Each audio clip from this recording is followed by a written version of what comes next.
Drum roll, here we go. So, again, for new team members, this is one of my highlights of the town hall is when our CEO gives his presentation, Mr. Mitchell Cho. So sit back, relax, and enjoy. You're in for a treat. Mitchell, you want to go ahead and grace us with your presence? Yes, thanks. Thanks so much, Marianne. Thanks for that incredible introduction. Hey, everybody. As you have heard, and you can kind of go to the next slide, Marianne. The company is continuing to grow. We continuously grow into different types of work, and that's something I want to talk a little bit about is pivoting. Right. So last town hall, I spoke about AI and ChatGPT specifically, and how we need to embrace this new technology because whether we like it or not, it's coming. And I urge all of you, please get yourself an open AI account and start playing with it if you have not done so already. Of course, not using any government data or systems. What I want to talk about is what's been on my mind lately, and that's pivoting the company towards getting in front of the AI revolution, and specifically when it comes to natural language processing and its uses in the government. I think it's important for you all to understand what direction the company is headed towards and how you can be a part of it and how you can pivot in your professional careers along with the company.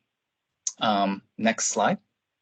So, for those of you who may not know, FedWriters has actually done a lot of pivoting. We started off as a proposal company, kind of helping other companies compete and win in the federal market. We then won our first piece of work with a VA doing layout of an annual report. That was in 2012. Then our first big piece of work was with the Coast Guard doing regulatory services. So we became a regulatory company. The company kept winning work in new areas like social media for the Bureau of Land Management, FOIA services for the Department of Treasury, knowledge management for the DIA, scientific services for NOAA. We actually work on the NOAA exploration ship, Okeanos, I think it's called. Yeah. And then 508 compliance services with HRSA, then digital signage for the SBA, all while keeping our core capabilities in technical writing and editing with the War College, Army War College, and HHS, and several others. Then we moved into commercial work with Intel and Presidio Trust and Bigelow Labs and some other commercial customers. So the company has actually done a lot of pivoting, but that was easy because we won new work in those areas and then pivoted, not the other way around.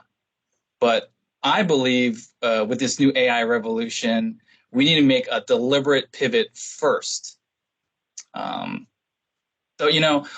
love history, and especially business history, the stories of what makes some companies successful decade after decade, and what makes some companies that are seemingly on top eventually fail. Right? Where did they go wrong? How did they not see it?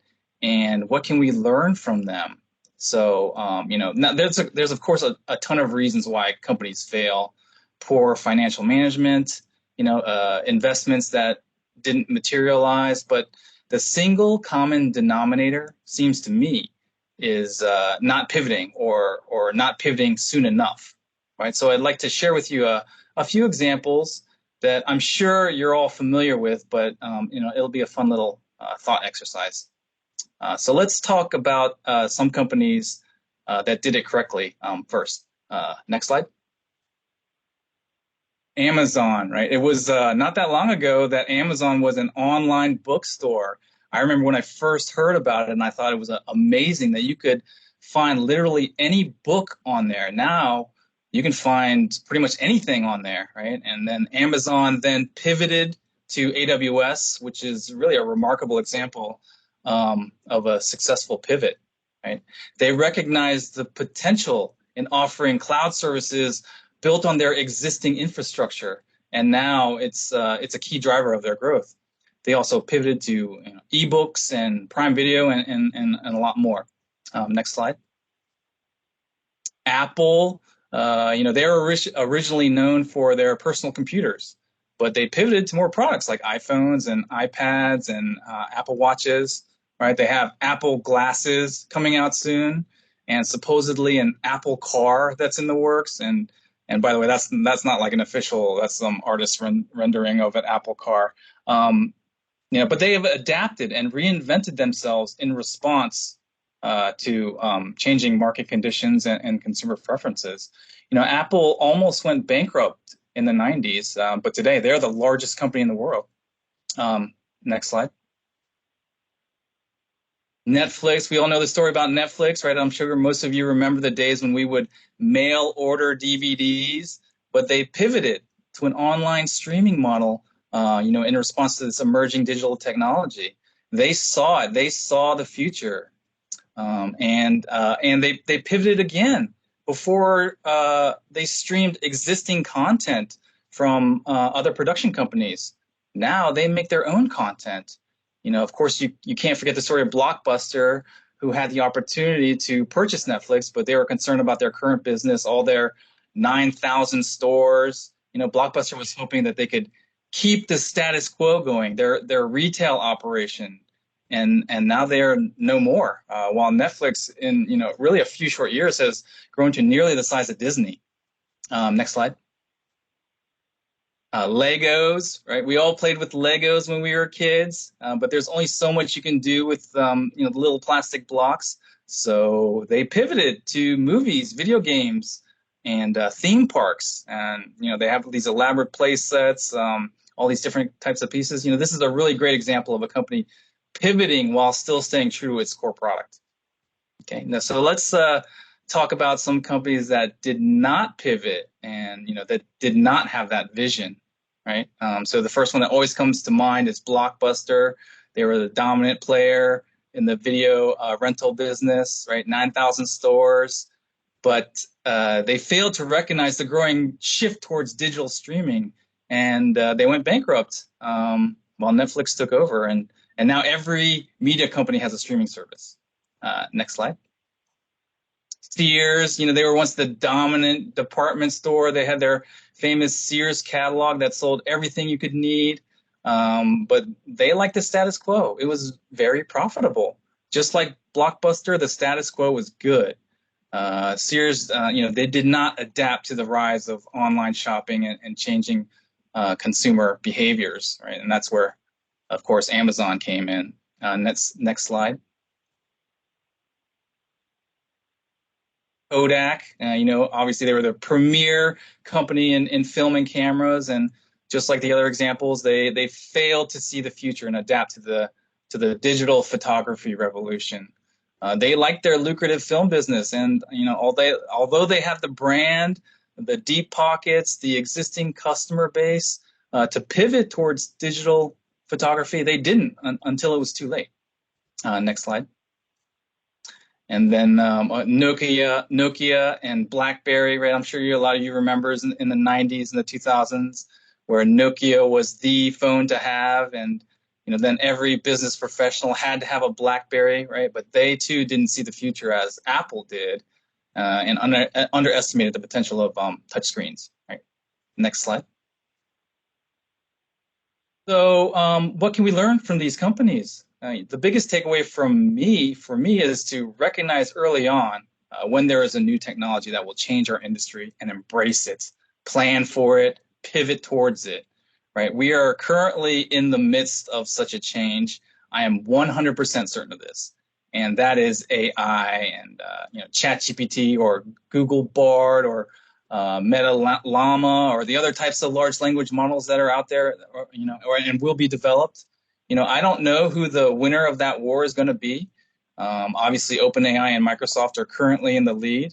And and when I talk about AI in the context of FedWriters, I'm really talking about large language models, text AI. There's hundreds of other types of AI, but what I'm really talking about is language AI. So FedWriters is making a deliberate effort to pivot from a writing company to an AI company, right? Specifically, large language models, right? And we're perfectly positioned to take advantage of all these new opportunities. We have stable revenue, we have a large customer base, and we have an incredibly smart workforce. So we've started on some actions. We actually won our first piece of work with AI. We won a contract called AI Talent to provide a range of AI type services for the Deputy Secretary of Defense. We started an AI working group, and we had our first meeting last week, and we'll be coming up with a charter and some training sessions and some other strategies to help us learn and grow as a group. And we're working on a new software system that we should be rolling out towards the end of the year, which Mark Fain is leading. And I hope to share more of this with you as we get closer to launching the product. Next slide. So you may be asking yourself, where do I start? Right, what do I do? Pivoting and change from the company or individually, it doesn't happen overnight. But here are some steps you can take, right? Embrace this technology. Sometimes, something is foreign, or you feel like you don't get it, or maybe you feel like it's over your head. We're hesitant to embrace it. But I'm not saying we need to learn how to build language models. I'm saying we need to learn how to use it. And using it is actually quite simple, right? It's just a matter of asking the right questions to get the response that you want, right? And then also continuously learn, right? This tech is constantly evolving. The CEO of OpenAI, he testified in front of Congress the other day, and he was advocating for regulation and government oversight and licensing AI companies. Could Fedwriters potentially support the writing of AI policy? Yeah, that's a possibility. But the point is, we should stay on top of this new technology, right? The trends, the best practices, the news, right? And that's what I want to focus in on, right? Next slide. I personally have integrated it into my workflow, writing proposals for the company. And I'd like to give you, some examples of how I use it and give you some tips on how you can use it too. First is overcoming writer's block, right? ChatGPT is an absolute perfect way to start developing content. Where do I start? How do I respond to this requirement? It's not like I ask ChatGPT and use what it gives me, right? I ask it and read its response and then decide if I like it or not. Tweak the language to my preference, use some parts of it, make it my own.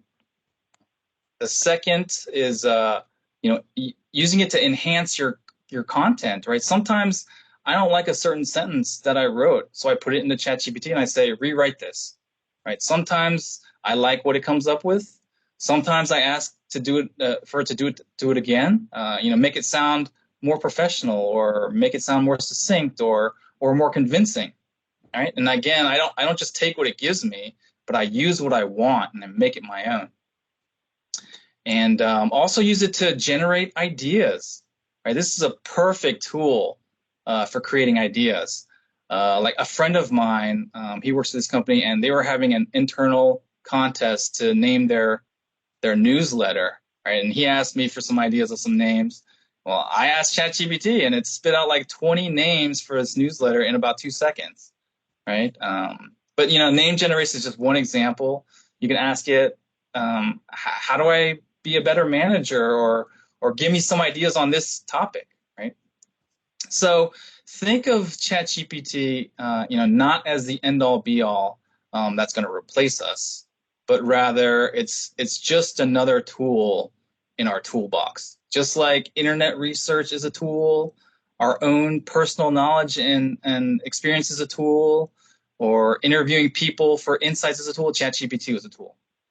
So, if we focus on this as a company, we can elevate everybody's knowledge and skills using this technology. And you can take it with you in your professional life and in your personal life. Let's take lessons from Amazon and Netflix and see the future and pivot towards it, right? Or else we'll end up like Blockbuster or Kodak. All right. Well, as always, thank you to everybody for your incredible work and dedication to our shared vision. And hope everybody has a great summer. Thanks, guys.